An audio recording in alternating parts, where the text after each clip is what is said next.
കർത്താവിൻ്റെ മഹത്വം എല്ലാ സഹോദരങ്ങൾക്കും വേഗം വരുന്ന യേശു ക്രിസ്തുവിൻ്റെ അനുഗ്രഹീത നാമത്തിൽ ക്രിസ്തീയ വന്ദനത്തെ അറിയിക്കുന്നു.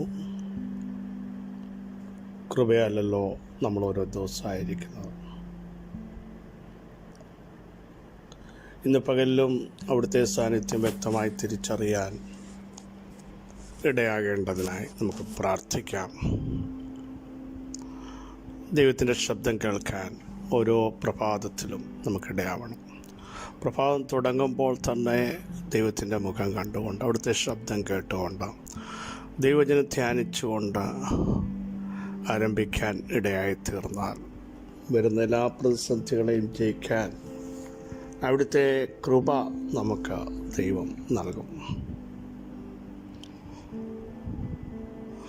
ഭയപ്പെടേണ്ട, ഉറച്ചു നിൽപ്പീനെന്ന് പറയുന്ന ദൈവശബ്ദം ഇന്ന് പകലിലും അവിടെ നമ്മെ കേൾപ്പിക്കും എന്നുള്ളതിന് സംശയമില്ല.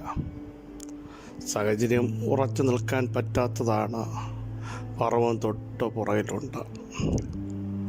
ചെങ്കടൽ ഇരമ്പി മറിയുകയാണ്. പക്ഷെ അവിടെയാണ് ദൈവം പറയുന്നത്, ഉറച്ചു നിൽക്കണം.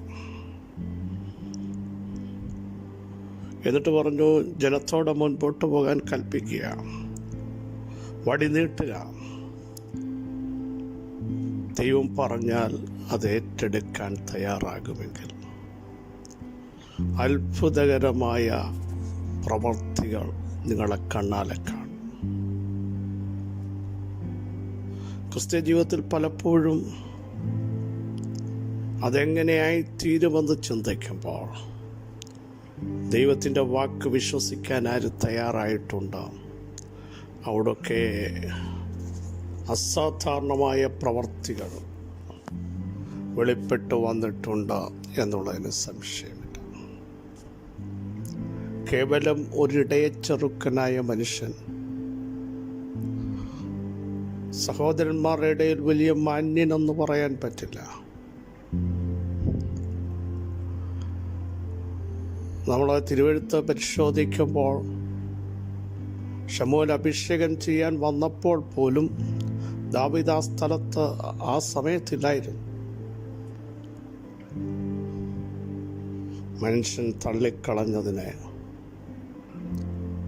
കുടുംബക്കാരുടെയും നാട്ടുകാരുടെയും മുമ്പിൽ ഏറ്റവും ടോപ്പായിട്ട് കൊണ്ടുവരാൻ കഴിവുള്ള ഒരു ദൈവം, എളിയവനെയും പൊടിയിൽ നിന്നും ദരിദ്രനെ കുപ്പയിൽ നിന്നും ഉയർത്തുന്ന സർവശക്തനായ ദൈവം.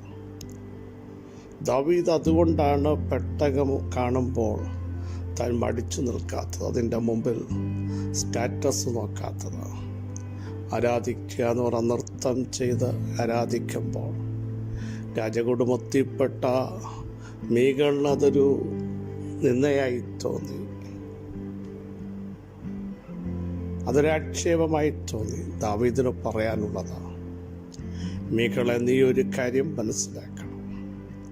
ആടിനെ മേയിച്ചുകൊണ്ട് നടന്ന എന്നെ, ആടിൻ്റെ ശബ്ദം കേട്ടുകൊണ്ടിരുന്ന എന്നെ, വെയിലും മഴയും കൊണ്ടിരുന്ന എന്നെ, ഇസ്രായേലിൻ്റെ മൊത്തം രാജാവാക്കി മാറ്റിയത് എൻ്റെ കഴിവല്ല, എൻ്റെ മിടുക്കല്ല, എൻ്റെ ക്വാളിറ്റി അല്ല, മറിച്ച് സർവശക്തനായ ദൈവത്തെ പാടുവാനും ആരാധിക്കുവാനും സ്തുതികരേറ്റാനും തയ്യാറായപ്പോൾ വാഗ്ദത്തമുള്ള എന്നെ ഏറ്റവും നല്ല നിലയിലേക്ക് എത്തിച്ച ദൈവത്തിൻ്റെ മുമ്പാകെ ഇങ്ങനെയല്ല, ഇതിലധികമായി ഞാൻ നൃത്തം ചെയ്ത് ആരാധിക്കും. പ്രിയ സഹോദരങ്ങളെ, ഇന്ന് പകലിലും നടത്തിയ ദൈവത്തിന്, കൊണ്ടുവന്ന ദൈവത്തിന്,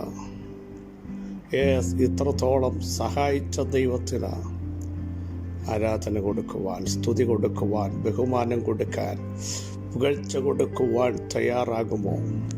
എങ്കിൽ ഇന്ന് പകലിലും നമ്മളെ സഹായിക്കാൻ അവിടുത്തെ സാന്നിധ്യം വ്യക്തമായി വെളിപ്പെട്ടു വരും എന്നുള്ളതിന് സംശയമില്ല.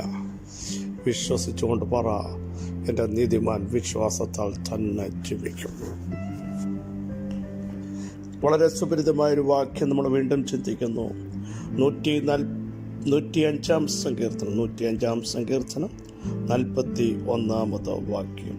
അവൻ പാറയെ പിളർന്നു, വെള്ളം ചാടി പുറപ്പെട്ടു, അത് ഉണങ്ങിയ നിലത്തുകൂടെ നദിയായി ഒഴുകി. ജനം മരുഭൂമിയിലൂടെ നടക്കുകയാണ്. അവിടെ വെള്ളമില്ല, അവിടെ സാധ്യതകളില്ല. നന്നായി ദാഹിച്ചു. ജനം പിറുപിറുക്കാൻ തുടങ്ങി. ഇവിടെ വെള്ളം എവിടെ നിന്ന് കിട്ടും? ദാഹം കൊണ്ട് ഞങ്ങൾ മരിച്ചു വീഴേണ്ടി വരുമല്ലോ. നമുക്കറിയാം, ശിംശോൻ ഇങ്ങനെ ഒരു പ്രാർത്ഥന പ്രാർത്ഥിച്ചു: ഫിലിസ്ത്യ ശക്തികളുടെ മേൽ എനിക്ക് ജയം നൽകി, പക്ഷേ ഞാൻ ഇവിടെ ദാഹം കൊണ്ട് മരിച്ചു വീഴുമല്ലോ എന്ന തകർന്ന ഒരു പ്രാർത്ഥന, ഒരു കരച്ചിൽ. ശിംശോനെ, നീ അവിടെ മരിച്ചു വീഴില്ല.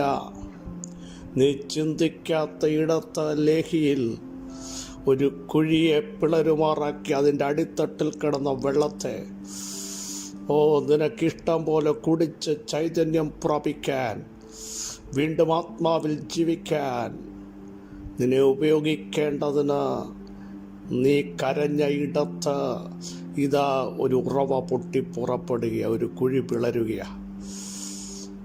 കരയുന്നവന് വേണ്ടി ചിലതിനെ പിളർക്കുന്ന ദൈവം ഇന്ന് പകൽ നമ്മുടെ ദൈവമാണ്. ഇവിടെ ജനം നിലവിളിച്ചു, അവർ സംശയിച്ചു.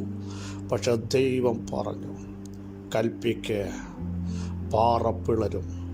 നീ കമാൻഡ് ചെയ്താൽ ഒരിക്കലും പിളരത്തില്ലെന്ന് ചിന്തിക്കുന്ന, ഒരിക്കലും ഉണ്ടാകത്തില്ലെന്ന് ചിന്തിക്കുന്ന ഇടത്ത് നിന്ന് വെള്ളം ചാടി പുറപ്പെട്ടു എന്ന് പറഞ്ഞാൽ സിംഹമൊക്കെ ചാടിപ്പുറ അത്ര ശക്തിയോടെ, എന്നുവെച്ചാൽ അടച്ചു വെച്ച ഒരു കൂട്ടിനകത്ത് നിന്ന് ആ കൂട് തുറന്നു വിടുമ്പോൾ എത്രയും ശക്തിയോടെ പുറത്തേക്ക് വരുന്നു, അതിനേക്കാൾ ശക്തിയോടെ സംഭരിച്ചു വെച്ചതുപോലെ, ശേഖരിച്ചു വെച്ചതുപോലെ.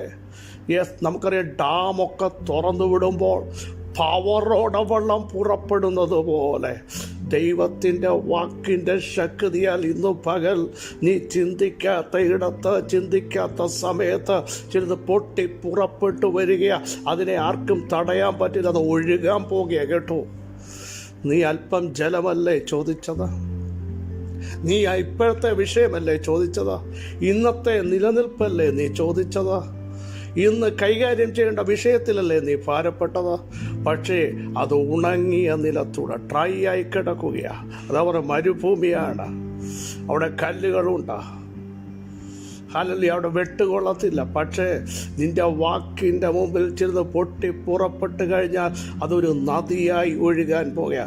ഇഷ്ടം പോലെ കുടിക്കാൻ, ഇഷ്ടം പോലെ ആനന്ദിക്കാൻ, ചൈതന്യം പ്രാപിക്കാൻ ഇന്ന് പകലും പരിശുദ്ധാത്മാവാകുന്ന നദി നിങ്ങൾക്ക് വേണ്ടി ദൈവം പുറപ്പെടുവിച്ചു കഴിഞ്ഞിരിക്കുന്നു. ഒറ്റ വാക്കിൽ വിശ്വസിക്കുന്നവരുടെ ഉള്ളിൽ നിന്ന് വ്യാപരിക്കുന്ന നദിയുടെ വ്യാപാരം ഇന്ന് പകൽ വെളിപ്പെട്ട് വരികയാണ്.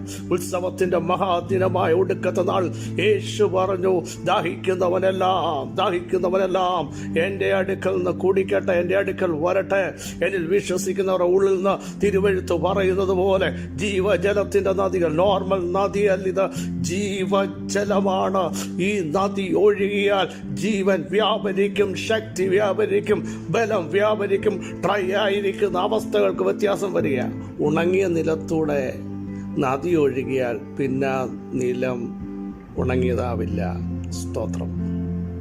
വിശ്വസിക്ക് പ്രിയരെ, നിങ്ങളുടെ ഉണങ്ങിയ വിഷയത്തിലൂടെ പരിശുദ്ധാത്മാവാകുന്ന നദിയുടെ പ്രവാഹം വരുമ്പോൾ നിങ്ങളുടെ ശരീരത്തിൻ്റെ, നിങ്ങളുടെ കുടുംബത്തിൻ്റെ, നിങ്ങളുടെ തലമുറയുടെ സകല ഡ്രൈനെസ് മാറുകയാണ്. അത് ആത്മീയ വിഷയത്തിൽ നിങ്ങൾ ഡ്രൈ ആയി കിടക്കുകയാണോ? ഈ നദി ഇന്ന് പകൽ ഒഴുകട്ടെ. ദൈവസഭയ്ക്കകത്തേക്ക് ഈ നദി ഒഴുകട്ടെ. ഉണങ്ങിയ നിലത്തേക്ക് ഇത് ഒഴുകട്ടെ, യേശുവിൻ്റെ നാമത്തിൽ. സ്തോത്രം. ശ്രദ്ധിക്കണമേ, അവൻ പാറയെ പിളർന്നു, വെള്ളം ചാടി പുറപ്പെട്ടു. അത് ഉണങ്ങിയ നിലത്തൂടെ ഒരു നദിയായി ഒഴുകി. കാരണം അവൻ തൻ്റെ വിശുദ്ധ വചനത്തെയും തൻ്റെ ദാസനായ അബ്രഹാമിനെ ഓർത്ത്. കാരണം അബ്രഹാമിനോട് പറഞ്ഞൊരു വ്യക്തിത്വമുണ്ട്, ദൈവത്തിൻ്റെ വചനമുണ്ട്. അത് ഓർത്തുകൊണ്ട് നമ്മൾ പിറുപിറുത്താലും സംശയിച്ചാലും ദൈവം ഓർക്കുന്ന ദൈവമാണ്. അവിടുത്തെ വചനത്തിൻ്റെ ശക്തി വെളിപ്പെടുത്തുന്ന ദൈവമാണ്, സൗഖ്യമാക്കുന്ന ദൈവമാണ്. വരണ്ട അവസ്ഥകളെ മാറ്റുന്ന ദൈവമാണ്. പരിശുദ്ധാത്മാവിൽ നിങ്ങളെ ശക്തീകരിക്കുന്ന ദൈവമാണ്. ആത്മാവിൻ്റെ സാന്നിധ്യം നിങ്ങളുടെ മേൽ ഇന്ന് പകൽ വെളിപ്പെടുന്ന പ്രത്യേക നിമിഷമാണ്. വിളിച്ചു പറ, ഞങ്ങൾക്ക് വേണ്ടി ചിലത് പൊട്ടിപ്പുറപ്പെടുകയാണ്. യേശുവിൻ്റെ നാമത്തിൽ ഉണങ്ങിയ നിലത്ത് വെളിപ്പെടുന്ന ദൈവ മഹത്വം നസറായ യേശു ക്രിസ്തുവിൻ്റെ അധികാരമുള്ള നാമത്തിൽ ഇപ്പോൾ തന്നെ വെളിപ്പെട്ട് തരിക. വിശ്വസിക്കുന്നവർ ഏറ്റെടുക്കൂ. ഇന്നത്തെ വിഷയത്തിൽ നീ പ്രാർത്ഥിക്കുമ്പോൾ ഒരു വലിയ നദിയായി പരിശുദ്ധാത്മാവ് ഒഴുകുക. എന്നും നിനക്ക് ചൈതന്യം പ്രാപിക്കാൻ, എന്നും നിന്റെ ദാഹത്തെ മാറ്റാൻ, എന്നും നിന്റെ വിഷയത്തെ ഏറ്റെടുക്കാൻ, ശാശ്വതമായ പരിഹാരം കാണാൻ ആ നദി ഇന്ന് പകൽ ഒഴുകുന്നുണ്ട്. വിശ്വസിക്കുക. യേശുവിൻ്റെ നാമത്തിൽ അത് നിങ്ങളുടെ അകത്തേക്ക് ഇന്ന് പകൽ വ്യാപരിക്കട്ടെ. യേശുവിൻ്റെ നാമത്തിൽ പരിശുദ്ധ ദൈവമേ, സ്വർഗ്ഗസ്ഥ പിതാവേ, പ്രതീക്ഷയ്ക്കും മങ്ങലേറ്റയിടത്ത്, എവിടെ വെള്ളമെന്ന് ചോദിക്കുന്നിടത്ത്, എവിടെ പരിഹാരമെന്ന് ചോദിക്കുന്നിടത്ത്, ഇവിടെ തളർന്ന് വീഴുമോ എന്ന് ചിന്തിക്കുന്ന വിഷയങ്ങളുടെ മേൽ അവൻ പാറയെ പിളർന്നു. ഇന്ന് പകൽ ചിലത് പിളർക്കുന്നതിനായി സ്തോത്രം, ഡിവൈഡ് ചെയ്യുന്നതിനായി സ്തോത്രം. അങ്ങയുടെ കൽപ്പന പുറപ്പെട്ടിരിക്കാൻ സ്തോത്രം. ഉണങ്ങിയ നിലം ഒരു നദിയായി മാറിയിരിക്കാൻ പിതാവേ, ഞങ്ങൾ അങ്ങേക്ക് നന്ദി പറയുന്നു. യേശുവിൻ്റെ നാമത്തിൽ ഞങ്ങളുടെ ശരീരത്തിൽ ആത്മാവിൻ്റെ നദിയുടെ പ്രവാഹം വ്യാപരിക്കട്ടെ. ഞങ്ങളുടെ തലമുറകൾ വ്യാപരിക്കട്ടെ. ഞങ്ങളുടെ സഭകളിൽ അത് വ്യാപരിക്കട്ടെ. അഭിഷക്തന്മാരിൽ അത് വ്യാപരിക്കട്ടെ. യേശുവിൻ്റെ നാമത്തിൽ ജനമാത്മാവിൽ ശക്തരാകട്ടെ. ഈ വചനത്തിൻ്റെ ശക്തിയാൽ ജനം സ്വതന്ത്രരാകട്ടെ. അവിടുന്ന് അങ്ങനെ ചെയ്തിരിക്കാൻ സ്തോത്രം. സകല മഹത്വം അങ്ങേക്ക്. യേശുവിൻ നാമത്തിൽ തന്നെ. ആമേൻ, ആമേൻ, ആമേൻ. ക്രിസ്തുവിൽ വാത്സല്യ സഹോദരങ്ങളെ, വിശ്വസിക്കുക. ദൈവമഹത്വം നിങ്ങൾ കാണും. നമുക്ക് വേണ്ടി ചില കൽപ്പനകൾ പുറപ്പെട്ട് കഴിഞ്ഞിരിക്കുന്നു. വിശ്വസിക്കുന്നവർ ആമേൻ പറയൂ. ഈ വചനങ്ങളാൽ അവിടെ സഹായിക്കട്ടെ. ക്രിസ്തുവിൽ നിങ്ങളുടെ സഹോദരൻ പാസ്റ്റർ ജോമതി.